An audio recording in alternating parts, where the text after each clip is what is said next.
ஓம் ஸ்ரீ குருப்யோ நம. ஸ்ரீ மகாபரிவாஜனம் மகாபரிவாஜனம் மகாபரிவாஜனம். இன்றைக்கி தெய்வத்தின் குரல் பாகம் 5 சங்கர சரிதம் என்ற தலைப்பில் பிரிவாக சொல்கிறது மேலே வாசிக்கிறது. பக்கம் 423 ஆரம்பிக்கிறது.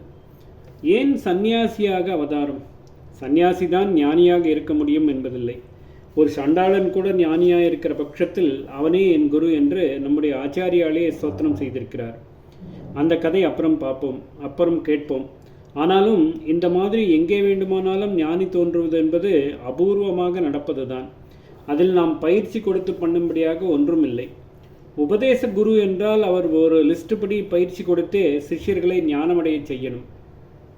ஆகையால் இவரும் அப்படி சிஸ்டத்தில், அதாவது சம்பிரதாய பூர்வமாக, அதாவது சாஸ்திரோத்தமான முறையில் போய் ஞானியானவராக இருந்தால்தான் பொருத்தமாயிருக்கும். அபூர்வமாக ஞானிகள் எந்த சூழ்நிலையில் வேண்டுமானாலும் தோன்றலாம் என்றாலும் பொதுவாக அந்த பரிபக்குவத்தை பெற சாஸ்திரங்கள் கூறியுள்ள விதி என்னவென்றால், சொந்த முறையில் பிரம்மச்சரியமோ கிரகஸ்தாசிரமோ வகித்த பிற்பாடு சந்நியாசம் வாங்கி கொண்டு உபனிஷத்துக்களில் ஜீவ பிரம்ம ஐக்கியத்தை பற்றி சொல்லும் மகா வாக்கியங்களை அனுசந்தானம் பண்ணியே, அதாவது தீர்க்கமாக தியானம் செய்து ஞானம் அடைய வேண்டும் என்பதுதான்.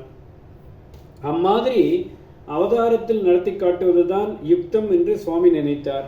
எல்லாம் அசாஸ்திரியமாக போய்கொண்டிருந்த காலத்தில் சாஸ்திரம், அதன் கட்டு ஆகியவற்றில் ஜனங்களுக்கு மதிப்பும் பிடிப்பும் ஏற்படுத்தி தருவது தான் அவதார நோக்கம். அப்படி இருக்கும்போது ஒரு சாஸ்திரமும் இல்லாமல் எங்கே வேண்டுமானாலும் ஞானி தோன்றலாம் என்ற விதத்தில் அவதாரமே இருந்துவிட்டால் நோக்கத்திற்கே எதிராகத்தானே ஆகிவிடும்.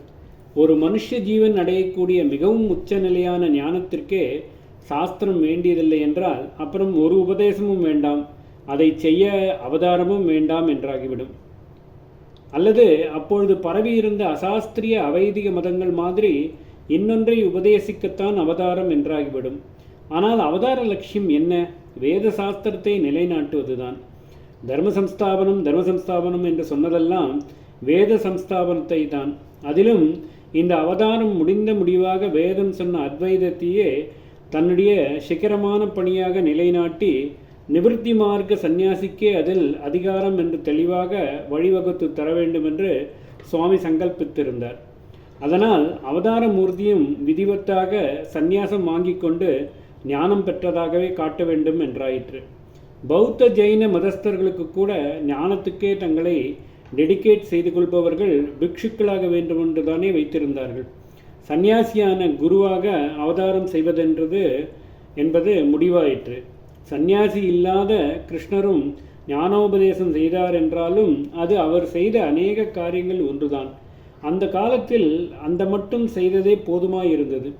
ஜீவிதத்தின் பின்பாகத்தில் மாத்திரம் கொஞ்சம் உபதேசம் செய்தே அவர் ஜகத்குரு பட்டத்தை தட்டி கொண்டு போய்விட்டார். துவாரகையில் ராஜ்யபாரம் வகிப்பது, 16,000 பத்னிகளோடு குடும்பம் நடத்துவது, பாண்டவர்களை போய் பார்த்து கொள்வது, தூது போவது, தேரோட்டுவது, பக்தானுகிரகம் பண்ணுவது, நரகாசுராதிகளை வதம் பண்ணுவது என்று அவர் பண்ணாத காரியம் இல்லை. அதில் ஒன்றாக உபதேசமும் செய்தார். இப்பொழுது அப்படி முடியாது. ஆயுஸ் முழுக்க சந்நியாச குருவாக இருந்து கொண்டு உபதேசம் ஒன்றையே செய்தால்தான் முடியும் என்று சுவாமி தீர்மானித்தார். கிரகஸ்தனுக்கு சாஸ்திரங்களில் ஏகப்பட்ட கர்மானுஷ்டானங்களை கொடுத்திருக்கிறது. அவனுக்கு எத்தனையோ குடும்ப பொறுப்புகள், அதிதி சத்காரம், விருந்தோம்பல், இன்னும் அநேக விதமான சமூக தொண்டுகள் எல்லாம் அவன்தான் செய்ய வேண்டும்.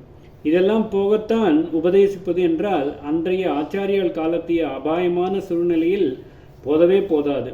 ஆகையினால் இந்த பொறுப்புகளும் இத்தனை கர்மானுஷ்டானங்களும் இல்லாத சந்நியாசிதான் உபதேசமே கர்மா, அதுவே தன் பொறுப்பு என்று டெடிகேட் செய்து கொண்டு ஞான பிரச்சாரத்துக்காக உழைத்து காட்ட வேண்டும் என்று ஏற்பட்டது.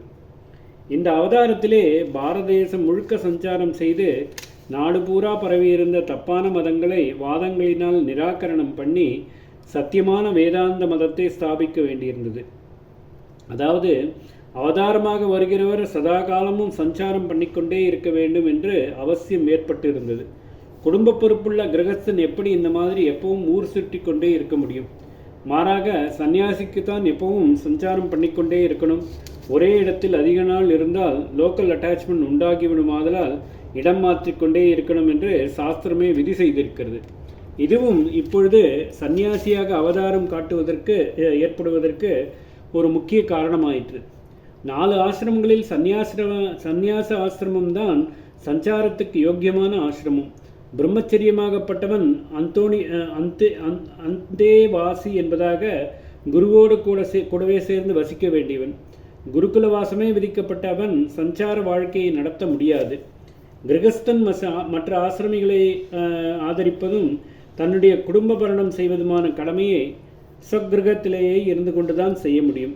அவனும் சஞ்சாரம் பண்ணிக்கொண்டே இருக்க முடியாது. வானப்பிரஸ்தனும் காட்டில் ஒரே இடத்தில் இருந்து கொண்டுதான் விரத நியம தபோனுஷ்டானங்களை பண்ண வேண்டும் என்று சாஸ்திரம். சந்நியாசி மட்டும்தான் சாஸ்திர விதிப்படியே ஒரே இடத்தில் ஜாஸ்தி நாள் தங்காமல் சஞ்சரித்து கொண்டே இருக்க வேண்டியவர்.